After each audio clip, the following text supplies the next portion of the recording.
pons. The competency we are going to cover is 59.2 and 59.3. These competencies are draw and label transfer section of pons at upper and lower level. We'll have to enumerate the cranial nerve nuclei in the pons with their functional components. Yesterday you had seen a section of medulla. There were 2 lectures on medulla. Today we are going to see the lecture on pons. What are the specific learning objectives of the lecture today is, at the end of the section, first year MBBS student should be able to describe the external and the internal features of pons, mention the location of cranial nerve nuclei in the pons, explain the term facial colliculus and neurobiotaxis, describe the formation and branches of 5th, 7th, 8th cranial nerve. Out of this 5th and 8th cranial nerve we will cover today. The 7th cranial nerve will be covered in the later section or next section. Today we will be drawing and labeling the transfer section of the pons at the upper and the lower level. You should be able to enumerate the blood supply of the pons, correlate the signs and symptoms of cerebropontine angle obstruction, 2 syndromes, that is Raymond syndrome and Miller-Gulber syndromes. So now the pons. See, this is the brainstem. You all understand the parts of the brainstem. From ear to ear, this is the brainstem. The uppermost part is midbrain. This is pons, and this much part is medulla.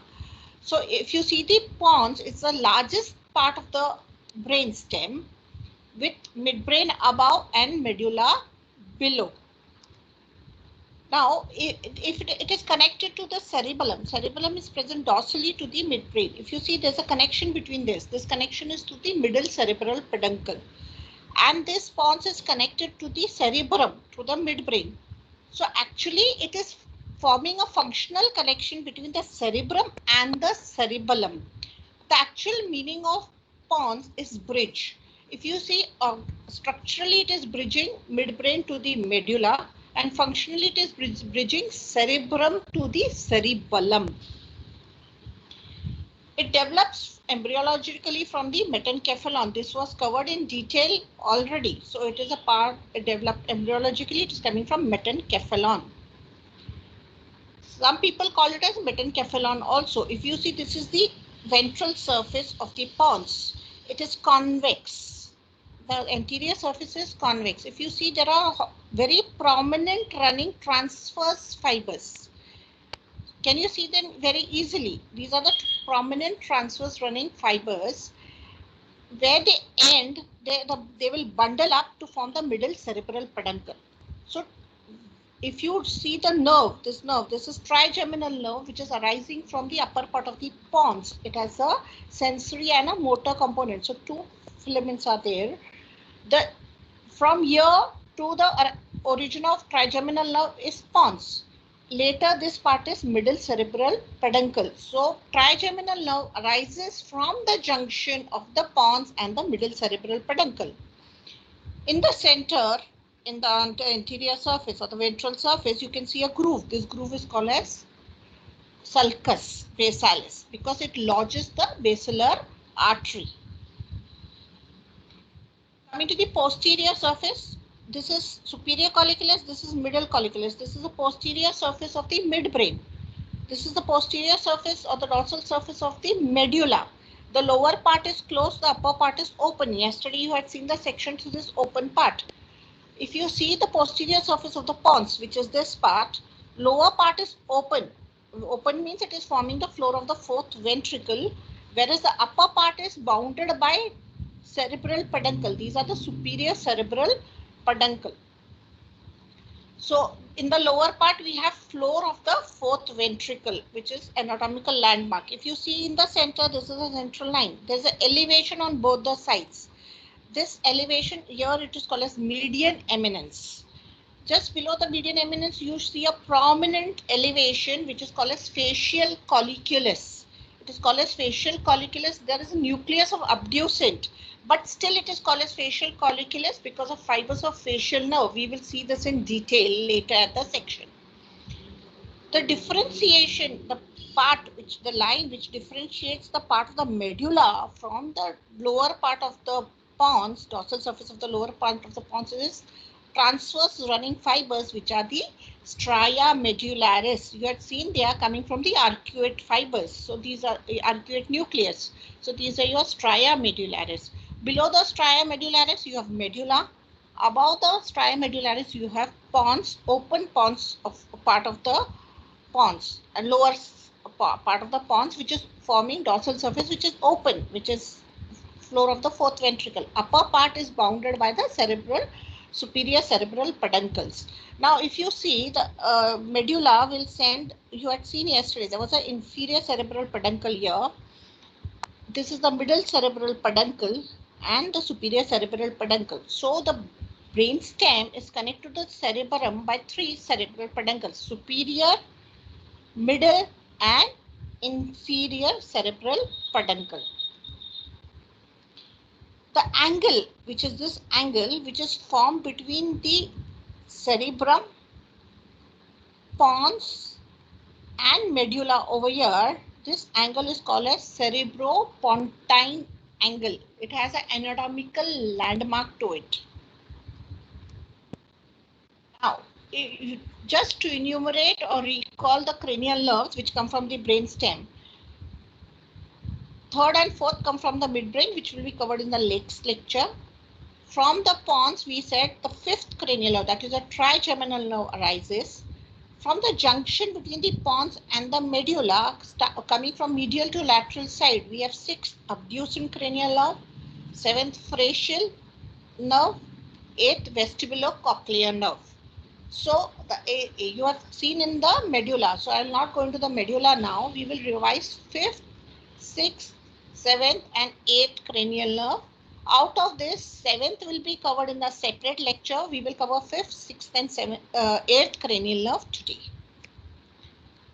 If you have to see the internal structure of the pons, if you take a transverse section of the pons, you can divide the pons. This is ventral surface, this is dorsal surface. This ventral part is called as basilar part. This basilar part, in the upper part as the lower part, it is uniform, it is same. What I mean by saying it is same, it will be having same components in the upper part and the lower part. Whereas this posterior part, which is the tegmental part, dorsal part is called as tegmentum of the pons. This will be different in the lower. As in the lower part, we said it is open. There is no cavity. It is forming the floor of the fourth ventricle. Here we will see the facial colliculus. We had seen. And in the upper part, it is bounded by superior cerebral peduncle. So it is a closed cavity. It is not an open part. So actually, the basilar part is going to be same both the areas. Whereas tegmentum or dorsal part will be different in the lower part and different in the upper part of the pons. We will cover the basilar part once now, and when we take the section, we will cover the tegmentum. So if you see the ventral part of the pons, you can see this scattered rounded nucleus. These nuclei are pontine nuclei. They are called as nuclei pontine. There are many groups, many nuclei to this. Almost about 20,000 neurons. Okay. So there are lots of neurons which are present, which are called as pontine nuclei. They are having glutamic neurosecretor present in them. What is the importance of this? They get the fibers afferents from the cortex, cerebrum. So they get corticopontine fibers of the same side. After they relay over here, they will cross over and give the efferents to the middle cerebral peduncle, which will go to the cerebellum. So what it is doing, it is giving pontocerebellar fibers, which will cross the midline and go to the opposite side. So the middle cerebral peduncle is mainly formed of pontocerebellar fibers. So indirectly, how are the fibers? Corticopontocerebellar fibers. Is it clear? The pontine nuclei which are getting, they are getting afferents from the cerebrum, giving efferents to the cerebellum. Therefore, we form a connection between the cerebellum and the cerebrum through this pontine fibers. These fibers are running transversely. So the transverse running fibers which we saw were very prominent are nothing but pontocerebellar fibers. Along with the transversely running fibers, we have longitudinally running fibers also. You can see small fibers which are scattered this black color. So they are vertical running fibers. What are these vertical running fibers? These are corticospinal and corticopontine fibers. It has been covered in detail. Corticospinal, that is pyramidal tract fibers, and corticonuclear, that is from the cortex going to the nuclei of the cranial nerves. They are corticocerebral, spinal and corticopontine fibers. They receive the corticopontine fibers from frontal, temporal, parietal and occipital lobes of the cerebrum. So we saw the transverse fibers and we saw the vertical fibers. This basilar part is going to be same in both the section, that is upper section and the lower section. Coming to the dorsal part. Dorsal part in the lower area of the pons, part of the pons is open, that is it is forming the floor of the fourth ventricle. But in the upper part, if you see, that is tegmental part, if you see, it is bounded. There's a closed cavity over here. Can you see this cavity? And it is bounded over here by superior cerebral peduncle. Along with all the parts in the tegmentum, that is, we will see them in detail, all the nuclei and the tracts. It also has reticular formation, which will be not covered here in anatomy detail, but remember there is reticular formation also over here. The lower part, which is forming the floor, we have already seen, is bounded by the inferior cerebral peduncle. The upper part is bounded by superior cerebral peduncle. So now today we are going to cover two sections of pons. One it has at the lower level, which is also called as a transverse section at the level of facial colliculus. The upper part of the pons, the section passing to the upper part of the pons, which has a cavity over here. We'll see the transverse section of the pons at the level of facial colliculus. Everybody take your pen along with me. Take the notebook and start drawing. First take a midpoint over here. From there draw an elevation going laterally. From there draw another elevation still going laterally. Draw another elevation which is smaller part going up till here. So what we have done on right side as well as left side, draw one elevation with the black pen obviously, second elevation, and draw the third elevation.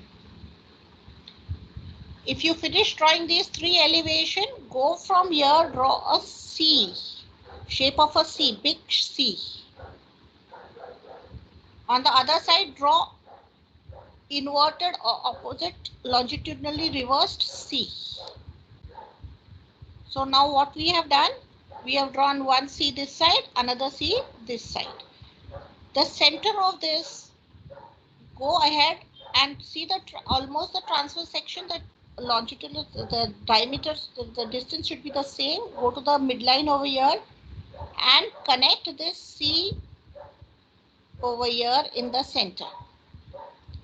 On the right side as well as connected on the left side. So now we have drawn the framework of the section. Connect the lateral C over here and draw a S-shaped area line over here, S-shaped line over here. This is your middle cerebral peduncle. This is your middle cerebral peduncle. Just cutting through this, draw a C here, draw a C here. This is a inferior cerebral peduncle. I hope everybody has drawn this. We will revise it again and again. Now take the blue pen to draw the nuclei. To draw the nuclei, remember always you use the blue color. If you see in between, there were two elevations over here. In between elevation over here, draw a nucleus. This is the vestibular nuclei. So in between middle nuclei, you draw the vestibular nuclei just adjacent to it. Draw a nuclei here and existed just anterior to this. So there are two nuclei, cochlear. This is ventral cochlear nuclei. This is dorsal cochlear nuclei. So we have drawn the vestibular nuclei. We have done the dorsal cochlear nuclei. We have drawn the ventral cochlear nuclei. Do it on the same side, on the opposite side also. At least finish half side. That is vestibular, dorsal cochlear, and ventral cochlear nuclei. Now, if you come in the center, this is the anterior or ventral basilar part. In this green structure you see, instead of that you draw blue nuclei. These are pontine nuclei. Draw bundles of pontine nuclei here. Draw bundle of pontine nuclei on this side. And then just behind this pontine nuclei, actually in midway between this and this, draw a nuclei over here in the center. This is nucleus of corpus trapezium. So you draw a nucleus over here, which is the nucleus of corpus trapezoidum. Just lateral to this corpus trapezoidum nucleus, draw a S-shaped nuclei and draw one anterior and one posterior nuclei over here. These all three nuclei together will form the superior olivary complex. We will see that in detail again. In the central midline part, here we draw the abducent nuclei. So abducent vestibular cochlear nuclei has been drawn. Just ventrally and laterally, if you go this way, draw the motor nucleus of the facial. This is the motor nucleus of the facial. Adjoining the motor nucleus of the facial, draw a nucleus which is superior salivatory nucleus. Still going lateral to draw a nucleus which is the spinal nucleus of trigeminal. So we have drawn abducent, vestibular, dorsal cochlear, facial, superior salivatory nucleus, spinal nucleus of fifth cranial nerves. This is the ventral cochlear nucleus. This is the superior olivary complex. Now coming to the white matter, take the green pen now. With the green pen, starting from here, just between the two abducent nuclei coming here, we have medial longitudinal fasciculus. Just anterior to that, we have tectospinal tract. Still anterior to that, we have, there is a rubrospinal tract actually, but you draw the rubrospinal tract, okay? Finish this. Then come anteriorly and draw cross fibers over here, continuous green color fibers over here, which is of corpus trapezoidum body. Corpus body or corpus trapezoidum body, which is present in front of the nuclei. Now, as we had seen, the ventral part is similar. Draw just transverse running fibers going to the middle cerebral peduncle, which are the pontocerebellar fibers, and draw some dotted green color fibers, which are vertical running corticospinal fibers, scattered corticospinal fibers. Now, just behind the corpus trapezium, which you have drawn, you start drawing horizontal running fibers, which are medial lemniscus. Just lateral to that, draw spinal lemniscus. So you have drawn medial lemniscus and then you have drawn spinal lemniscus. Is it clear? We have already drawn this, label this as inferior cerebral peduncle over here, and this is your middle cerebral peduncle. We will see each structure in detail. We will keep revising each structure. If you have not drawn, you can draw it along with me as we go ahead. So in the gray matter we saw was the vestibular nuclei and the cochlear nuclei. The vestibular nuclei, if you see, lies over here. Actually, it is lying beneath the vestibular area. Just lateral to the facial colliculus, in the upper part of the medulla and the lower part of the pons, that lateral area is called as the vestibular area. This vestibular area has got 4 nuclei of vestibule, vestibular part of the vestibular cochlear nerve. Then we drew the cochlear nucleus, which were 2, dorsal and the ventral. The vestibular nuclei and the cochlear nuclei, they are forming the vestibular cochlear nerve. Actually, it is the 8th cranial nerve. The vestibular nerve nucleus and the cochlear nucleus we will see in detail. First, we will cover the vestibular nucleus. It is important for maintaining the equilibrium. There are 4 nuclei, that is medial, lateral, superior and inferior. The inferior one is present in the medulla, whereas the superior, medial, lateral are present in the lower part of the pons. If you see from where do they get the afferents, from the inner ear, we have utricles and saccules. These utricles and saccules from the inner ear will give proprioceptive vestibular system to go and relay in this vestibular nucleus. So they are getting the, from the inner ear, from the vestibular system, they are getting the afferents. Along with that, they are also getting afferents from the cerebellum. They get the afferent from the cerebellum as juxta-restiform body. So the afferents will come from the cerebellum and the vestibular system.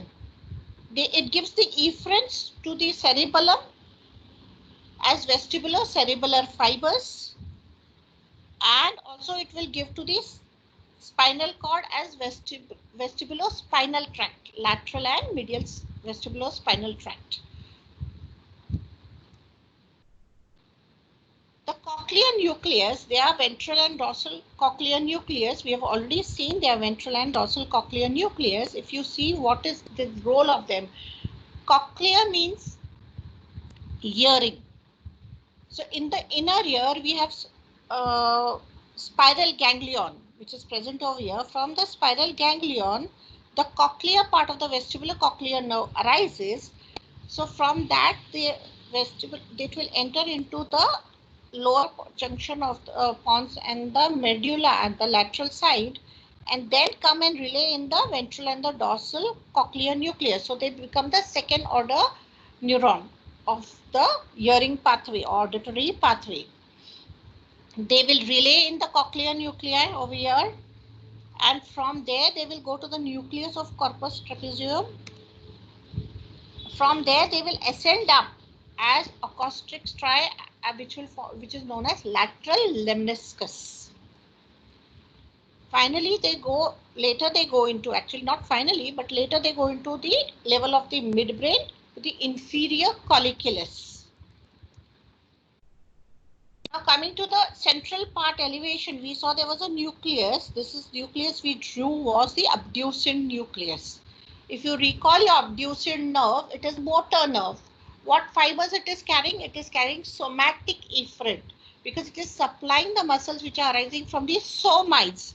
So its functional component is somatic efferent. It is supplying the lateral rectus muscle of the extraocular muscles. So it is involved in the lateral gaze, that is lateral vision.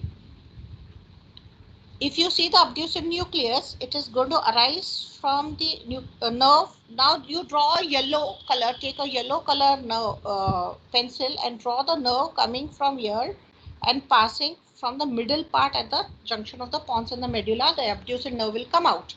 After the abducent nerve comes out from the ventral part of the pons, lower part of the pons, medulla, pons junction, it will traverse through the floor of the cavernous sinus. After passing through the floor of the cavernous sinus, it enters the superior orbital fissure to enter into the orbital cavity to supply the lateral rectus muscle.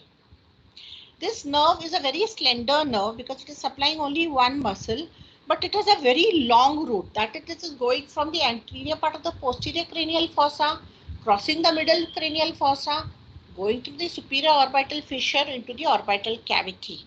So this is nerve is involved many a times in first nerve to be involved in the intracranial pressure. place of the intracranial pressure. Just behind the abducent nuclei, we drew the motor nucleus of the facial. This motor nucleus of the facial nerve, as we recall, it is going to supply the muscles of facial expression, that is bronchomotor component. So it is having a bronchomotor afference to it, as it is supplying the muscles coming from the brachial plex apparatus. So it is supplying the muscles of the facial expression. It is a mixed nerve. We will see this nerve in detail later. Remember this, we are seeing only the motor component today over here in this section. Now, actually, this is abducent, this is vestibular nucleus, and this is cochlea. Initially, in the previous part of generation has taken place, this has turned. Here, this was the place between the abducent and the vestibular nucleus where the facial motor nucleus was present. So that sixth nerve, seventh cranial nerve, and eighth cranial nerve was here. But it has receded from here. What has happened to it? The nerve which was, the nucleus which was present here, this is the facial nerve.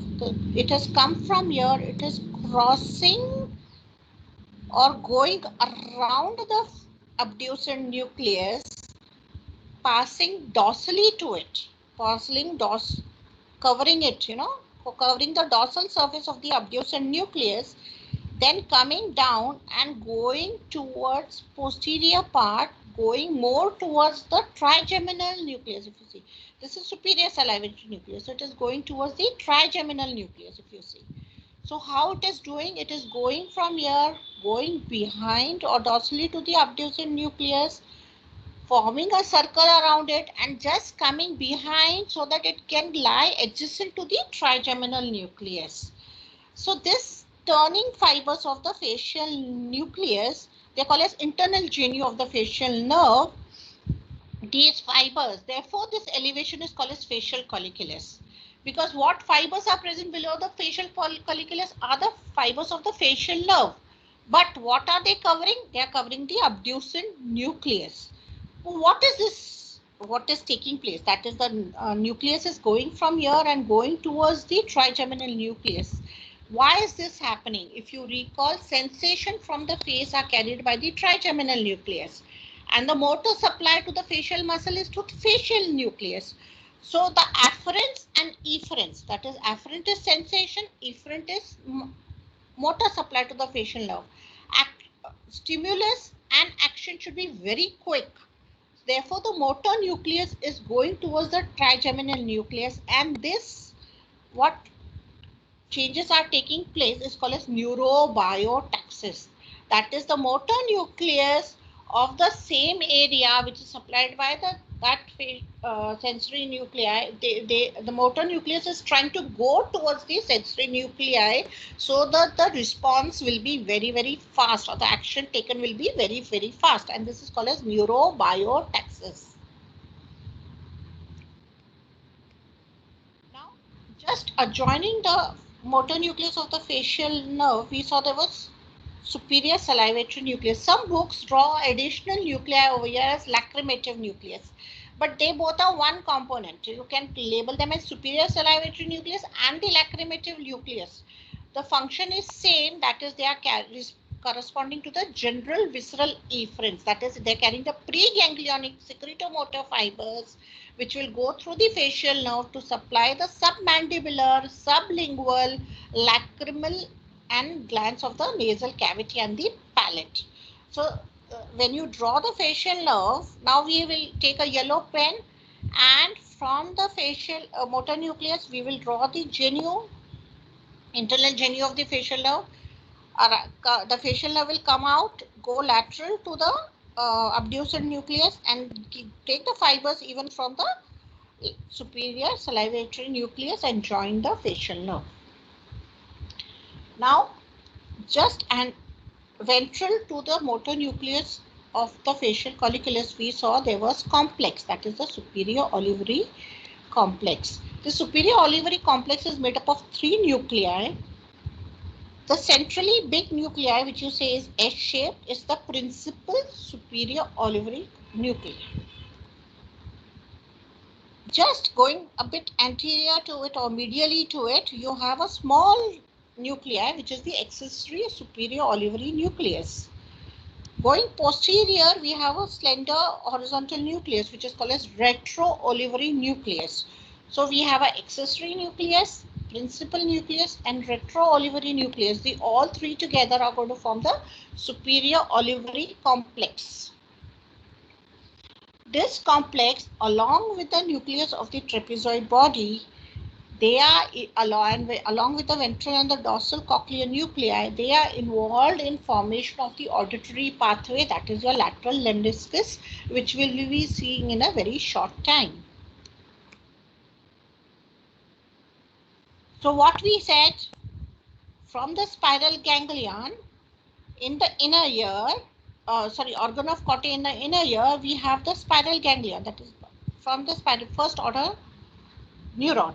From that, we will get the cochlear component, which will go to the dorsal and the ventral cochlear nuclei. If you see from the ventral cochlear nuclei, some fibers going towards the nucleus of the corpus trapezium. From there, the fibers are crossing to go towards the olivary complex, superior olivary complex.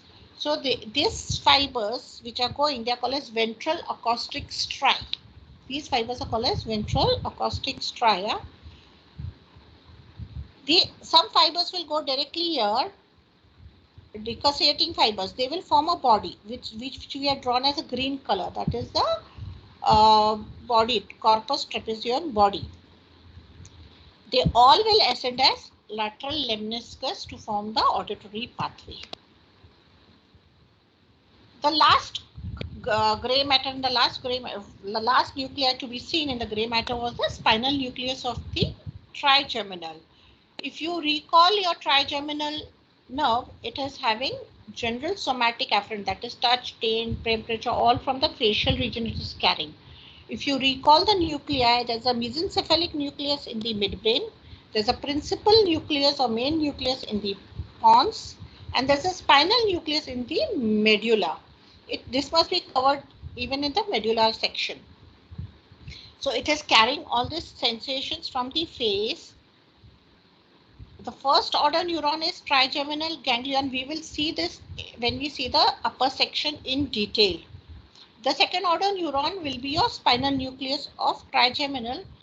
We have already drawn a track along with that. That is the tract of the spinal nucleus of trigeminal, which is carrying pain and temperature sensation from the same side. So these fibers will be going from here.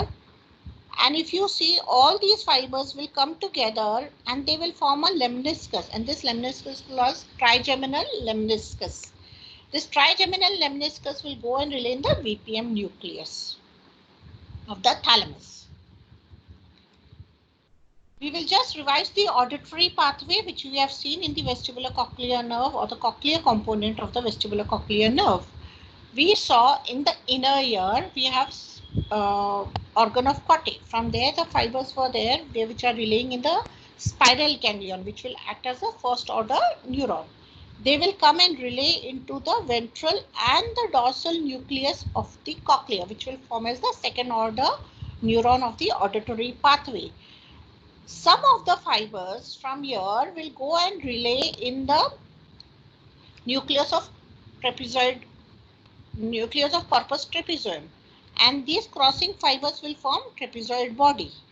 But some fibers do not relay over here, and they will go directly in the opposite side superior olivary complex to relay. So some fibers are third order neuron fibers, some fibers are fourth order neuron fibers. For our convenience, we will take superior olivary complex as third order neuron fibers.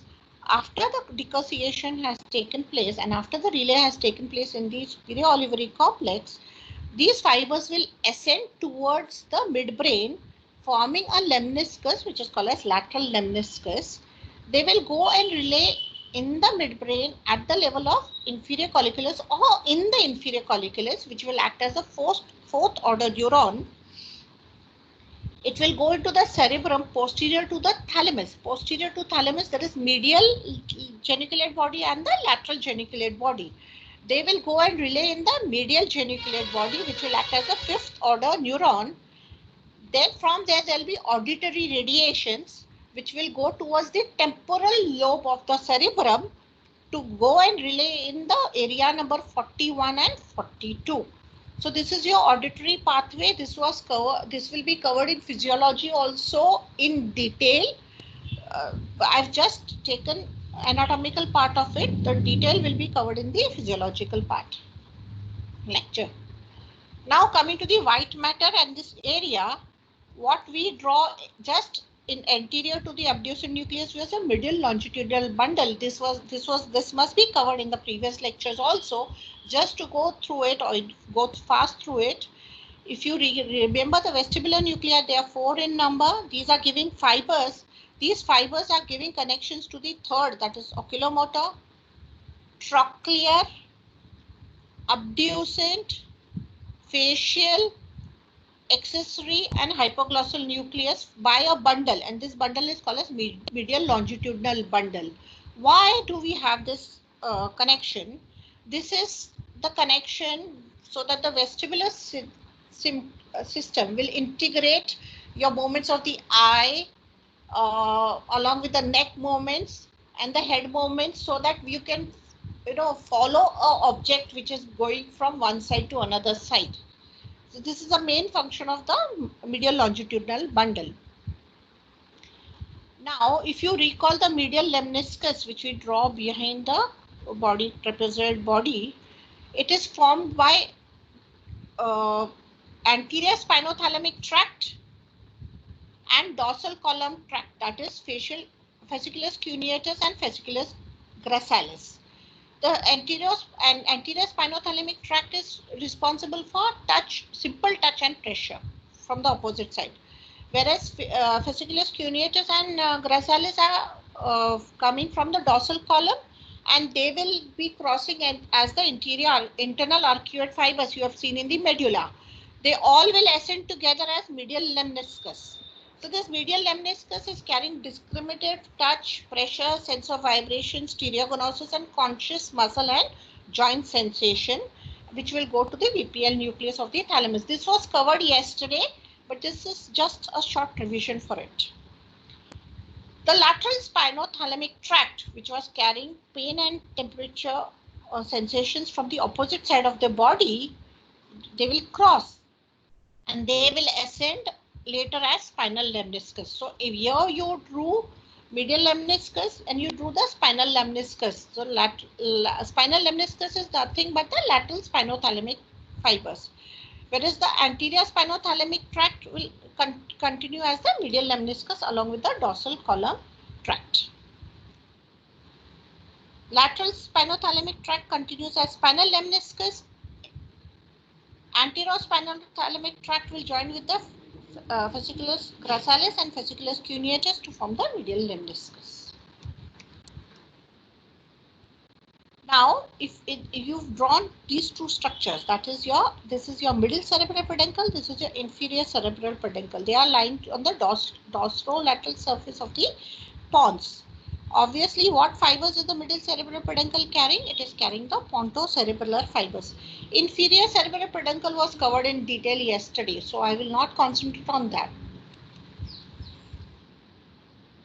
To revise, in the lower section of the pons, we saw the abducent nucleus, that is somatic efferent component. We saw ventral and dorsal cochlea, which are forming the auditory pathway. We saw the vestibular nuclei. There are 3 present in the pons, 1 in the medulla. They are responsible for the equilibrium, and they are forming the medial longitudinal fasciculus. We saw the spinal nucleus of the trigeminal, which we will cover detail later again in the lower section. We saw the motor nucleus of the facial along with the superior salivary tree nucleus, which is contributing, and we saw the facial colliculus. We saw the neurobiotaxis over here. We saw the superior olivary nucleus, which is forming auditory pathway and conveying the acting as the neuron for the relay of the auditory pathway, continuing as lateral lemniscus. Fibers we saw was acoustic stria, ventral and dorsal acoustic stria. We saw the trapezoid bodies, which are the dissociating fibers of the fibers coming from the ventral and the dorsal cochlear nucleus. We saw fibers which will relay in the superior olivary nucleus will go as lateral lemniscus. We saw medial lemniscus, which are the fibers from the anterospinothalamic and posterior column, that is fasciculus and cuneatus. We saw the spinal lemniscus just present lateral to it as the lateral spinothalamic tract. So this is what we have drawn, and we have seen all the parts of the section over here.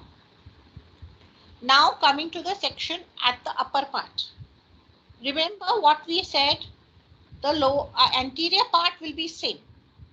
Now to draw this section, again take another fresh page and take your black pen. What do is you draw a C over here, draw a inverted opposite C over here. After you finish the C, from the where this C ends, draw a transverse line in the center to draw the cavity. Yes, complete the cavity by drawing vertical lines this way. So you have drawn the cavity. Once you draw the cavity over here and you have drawn this, that is your middle cerebral peduncle. Draw just in front, dorsal to the cavity over here, draw elevation and join it to the C. Draw an elevation and join it to the C. This is your superior cerebral peduncle. Superior cerebral peduncle, which is joined by the superior medullary vellum. Take the midpoint over here, take the midpoint over here, go anteriorly, go and draw in the midline from here, then join this C to form the ventral part of the pons, which is present. This is the upper pons, so it has a closed cavity. To draw the gray matter, take the blue pen, start drawing the nuclei. First draw the pontine nuclei as we had drawn in the initial part also. After finishing drawing the pontine nuclei on both the sides, right and left side, just lateral to the cavity. Can you see this nuclei? This is the mesencephalic nucleus of the trigeminal. So draw the mesencephalic nucleus here. If you just come anterior to this, you draw a nucleus corresponding to the middle cerebral peduncle over here, just adjoining it. This is the principal sensory nucleus of the trigeminal. Just medial to that, draw a motor nucleus of the fifth cranial nerve, that is your trigeminal.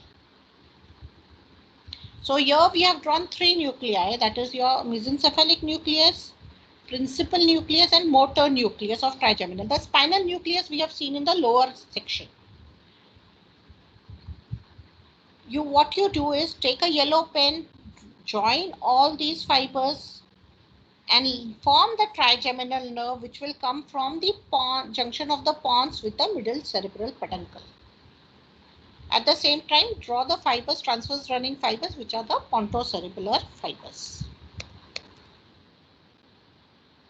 So now seeing the white matter over here, just in front of the cavity, you can see medial longitudinal fasciculus, which we have already described, which is formed by the vestibular nerve connecting to the 3rd, 4th, 6th, 7th, 12th cranial nerve. Then draw the tectospinal tract. See, this tectospinal tract arises from the midbrain, which you will see in the next lecture in detail. Just in front of that, draw rubrospinal tract, which is coming from red nucleus, again from the midbrain, which will be covered in the later lecture. Then you draw horizontally from medial to lateral side, horizontally running fibers. First you draw the medial lemniscus. We have already seen the medial lemniscus, which was formed by the anterospinothalamic tract and dorsal column tract. Then draw trigeminal lemniscus. Then draw the spinal lemniscus. Trigeminal lemniscus we will see in detail after, later in this part of the lecture. Spinal lemniscus is nothing but the lateral spinothalamic tract. Then you draw the lateral lemniscus, which we have seen as the auditory pathway for the cochlear, vestibular cochlear nerve. The middle cerebral peduncle you have already drawn. Draw the superior cerebral peduncles. In front of the superior cerebral peduncle, there are fibers which are coming from the ventral spinocerebellar fibers. These fibers will ascend here. They will cross in the superior medullary velum. This also will be covered in the midbrain in detail. So you draw the superior cerebral peduncle over here. So these fibers, almost everything is being covered in detail. What we are going to concentrate now on is the gray matter of the pons at the upper end. So we will see the trigeminal nerve. It is a mixed nerve. There's a sensory component as well as the motor component to it. It gives three branches. Everybody knows the branches. They are ophthalmic, maxillary, and mandibular nerve. If you revise the nuclear or functional component of the trigeminal nerve, it is responsible for the general somatic afferent, that is touch, pain, pressure, sensation from the face region. That is the general somatic afferent component. And it even gives fibers to the brachioefferent fibers to the muscles of mastication. The ophthalmic division is purely sensory. It will have only general somatic afferent. If you look at the trigeminal nerve, the fibers first go and relay in the ganglion, which is present at the end part of the pectoris, part of the temporal bone. There's a cage which is called as Meckel's cage. In the Meckel's cage, there is a ganglion which is called as semilunar ganglion or Grassarian ganglion of the trigeminal nerve. It will go, and the fibers from the face sensations which will go, they will go and relay over there. Actually, this ganglion acts as the dorsal root ganglion for sensory sensation from the spinal cord level. So this is the first order neuron which will carry the fibers for the sensation from the face. After this ophthalmic nerve is formed, it divides into lacrimal, nasociliary, and frontal nerve, which will pass through the lateral surface of the cavernous sinus, enter the superior orbital fissure, and go and give the get the sensation from the facial areas. So it gets the sensation from the forehead, scalp, eyelid, nose, eye, including conjunctiva. Actually, the part embryologically which develops from the frontonasal process is going to be the sensations are going to be carried by the ophthalmic division of the trigeminal nerve. The second division of the trigeminal is the maxillary. Again, this is also sensory. It is going to carry similar fibers that is from the face, that is general somatic afferent fibers from the face. This also relays in the semilunar ganglion, first order neuron. Then it passes just below this lacrimal nasociliary nerve on the lateral wall of the cavernous sinus, to pass through the foramen rotundum to go into the pterygopalatine fossa, and then it will give branches from the pterygopalatine fossa. So it passes to the foramen rotundum. It is going to carry the sensation from the mid face, lower eyelid, nasal cavity, paranasal air sinuses, upper lip, maxillary teeth, and palate. The part which develops from the maxillary process is going to be supplied by the sensations are going to be carried by the maxillary division of the trigeminal nerve. The mandibular division is the largest division of trigeminal, and it is a mixed, it has a sensory component as well as a motor component, that is the brachial efferent component. The sensory component, it is the fibers will be again, the sensation will be carried and relayed in the semilunar ganglion of the trigeminal. They are carried from the lower face, scalp, tongue, floor of the mouth, mandibular teeth region, and even the ear. The part of the face which develops from the mandibular process will be getting the sensation from the mandibular division. It also supplies some sensation from the muscles of the mastication, that is proprioceptive sensation, which will go to the mesencephalic nucleus of the trigeminal. They will not relay here. They will go and relay directly in the mesencephalic part of the trigeminal nucleus, which is present in the midbrain. That is, it is carrying proprioceptive fibers from the muscles of mastication and TM joint. The motor fibers, as mandibular nerve is the nerve of the first brachial arch, it will supply the muscles of mastication. So this is the brachial efferents, which will arise from the motor nucleus, which is present in the pons at the upper level. We have drawn the motor nucleus. It will supply the muscles of mastication, temporalis, masseter, medial and lateral pterygoid, tensor tympani, tensor valli palatini, anterior belly or digastric and mylohyoid muscle. The mandibular nerve, after it arises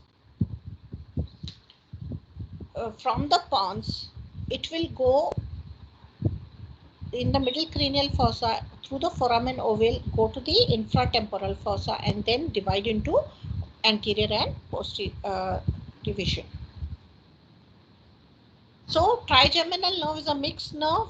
We said it is sensory component and the motor component. We have seen the sensory component is pain, temperature, discriminative touch from the same side of the face and the forehead. First order neuron we said was the trigeminal ganglion or Grassarian ganglion, one and the same, or the semilunar ganglion, which is present in the Meckel's cage. The second order neuron, some fibers will go to the principal sensory nucleus, which is present in the pons. These are discriminative touch fibers. The pain and temperature fibers will go to the spinal nucleus, which is present in the medulla to relay. And the mesencephalic nucleus, which is present in the midbrain, will get the fibers of proprioception from the muscles of mastication. But these are not relayed in the ganglion. They will come and relay over here. The motor fibers will come from the motor nucleus of the trigeminal, which is present at the upper part of the pons to supply the muscles of mastication, as we have already seen. So, ophthalmic division from the area is this area of sensation. Maxillary, middle part of the mid face, and mandibular from this part. After they will carry the sensation, all the sensation will go and relay in the trigeminal ganglion. After they relay in the trigeminal ganglion, the second order neurons will go to the mesencephalic, principal nucleus and spinal nucleus. Motor nucleus will supply all the muscles of mastication. We have seen the fibers will come from here. So this is the way the trigeminal nerve is formed, and it will arise from the junction of the pons and the middle cerebral peduncle. This is first order neuron. We described spinal nucleus, pain and temperature, principal nucleus, touch and pressure, mesencephalic nucleus, proprioceptive second order neuron. After they come, they will ascend and form the trigeminal lemniscus, which will go to the ventral trigeminal thalamic tract, it is also called as, and it's called as trigeminal lemniscus, which will go to the VPM nucleus of the thalamus to relay over there. So we saw the medial lemniscus, we saw the trigeminal lemniscus, then we saw the spinal lemniscus and lateral lemniscus. Trigeminal lemniscus is carrying pain and temperature sensation, discriminative touch from the same side of the face and the forehead. First order neuron, trigeminal ganglion. Second order neuron are spinal or principal nucleus of the trigeminal nerve. They will form the tract, which is called as ventro-trigeminothalamic tract. From the dorsal part of the principal nucleus, ipsilaterally will be the dorso-trigeminothalamic tract. They all will ascend as the trigeminothalamic tract, which will go and relay in the VPM nucleus of the thalamus to finally go into the 3-1-2 area post central gyrus, which is the third order neuron for the trigeminal lemniscus. Now, what are the branches of the ophthalmic division? Frontal, which will give supraorbital, supratrochlear and supraorbital nerves. The nasociliary, which will go through the superior orbital fissure, will give long ciliary, branch to the ciliary ganglion, anterior ethmoidal and posterior ethmoidal nerves. It gives one more branch, which is infratrochlear nerve. This infratrochlear nerve will pass from here, okay, through the infratrochlear foramina. It gives the lacrimal nerve also. The branches from the maxillary nerve, It gives the branch to the middle, supply the middle cranial fossa. It gives a branch which will go to the pterygopalatine fossa to relay in the pterygopalatine fossa. What? It will give the ganglionic fibers. It will give another nerve which is zygomatic, which will finally give zygomaticofacial and zygomaticotemporal branch. It gives posterior superior alveolar.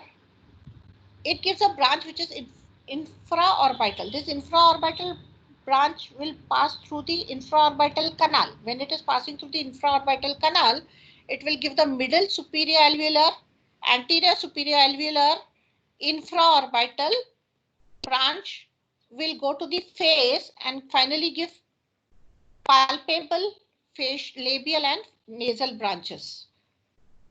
The mandibular nerve, from the trunk we have meningeal branch and the nerve to the medial pterygoid, which is motor. From the anterior division, which is mainly motor, we get the deep temporal to supply the temporalis. Lateral pterygoid muscle is supplied by the lateral pterygoid, mastoid to supply the masseter. Sensory branch given by the anterior division is buccal. This was covered in the previous lecture already, so I am going very fast over here. The posterior division is auriculotemporal nerve, lingual nerve. This auriculotemporal nerve is carrying post-ganglionic secretomotor fibers to the parotid, lingual and inferior alveolar nerve. So this is what a trigeminal nerve is mainly.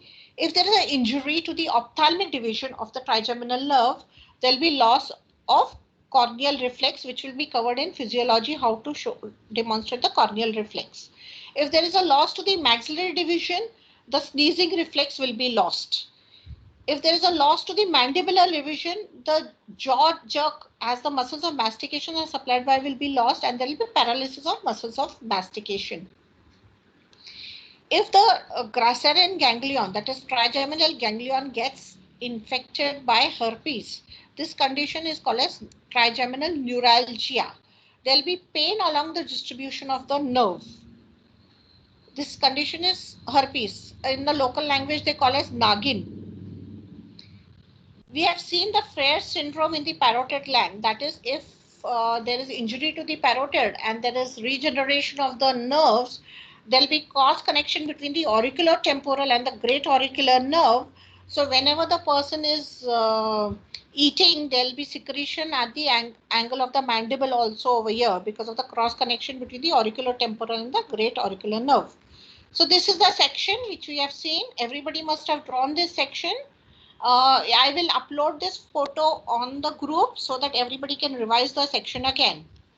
Coming to the blood supply of the pons, the basilar artery which is running in the ventral sulcus, basilar sulcus, gives branches. It will give a branch which is called as paramedian branch, which will supply the adjoining medial side on each side of the pons. Then it gives a short circumferential branch which will go and supply the intermediate part. It gives a long circumferential branch which will go towards the cerebropontine junction or supply the lateralmost part of the pons. If there is any pathology in the cerebropontine angle, that is the junction between the cerebrum, medulla, pons, lateralmost area, mostly related to the vestibular ingrowths or tumors. Therefore, the acoustic neuromas of the vestibular nerve, what will happen? This angle will get compressed. And this will lead to a syndrome which is called as cerebellopontine syndrome. What will be mainly affected is your 8th cranial nerve. What will be the signs and symptoms which you will see with the cerebropontine syndrome? 9th nerve will be involved. So there will be tinnitus, there will be progressive deafness. As there is medial longitudinal fasciculus is involved, there will be nystagmus, there will be nausea, vomiting, and there will be vertigo. As the cerebrum is also very closely related to it, there will be ipsilateral cerebral signs, which will be covered in the next lecture in cerebrum in detail. There will be in tremors, there will be ataxia, there will be dysmetria. That is, you try to touch your nose, the finger will pass pointed. As in the lateral part, in the middle part, we had seen there was a trigeminal nucleus, that is spinal nucleus of the trigeminal nerve. and the spinal. So there will be ipsilateral loss of pain and temperature. Facial nerve can be involved because of very close proximation with this. There will be ipsilateral Bell's palsy, which I will cover in the next lecture in detail. Suppose the paramedian, that is the middle part of the pons, as avascular necrosis or the pathology in the paramedian branch of the basilar artery. What will happen? Sixth, that is your sixth nerve will be paralyzed. As sixth nerve is supplying the lateral rectus, there will be squint, internal squint. As these are the corticospinal fibers or pyramidal tract fibers, so there will be contralateral hemiplegia. Opposite side body will have hemiplegia. So there will be squint of the same side and contralateral hemiplegia. This is called as alternating abducent hemiplegia or Raymonds syndrome. Abducent of the same side and corticospinal tract of the opposite side, because pyramidal tract, corticospinal tract, after going from here, they will cross over in the pyramidal decussation in the medulla and then go down to supply the opposite side muscles. So there will be alternating abducent hemiplegia. It is called as Raymonds syndrome. If your short circumflex, that is your slightly laterally, that is your facial nuclei or facial nerve is paralyzed, then there will be alternating facial hemiplegia. It is called as Millard-Gulbar syndrome. What is that? The seventh nerve of same side. There will be Bell's palsy of same side. There will be loss of taste sensation of same side, and contralateral pyramidal tract will be lost. So this is called as Millard-Gulbar syndrome. Absolutely more laterally, sometimes the trigeminal nucleus, that is spinal tract of the trigeminal and the trigeminal nucleus will be involved along with the corticospinal tract. This is called as alternating trigeminal hemiplegia. That is fifth cranial nerve, ipsilateral loss of pain and temperature sensation from the face. There will be paralysis of the muscles of mastication, which will be lower motor neuron paralysis. And there will be contralateral hemiplegia, opposite side hemiplegia. Thank you.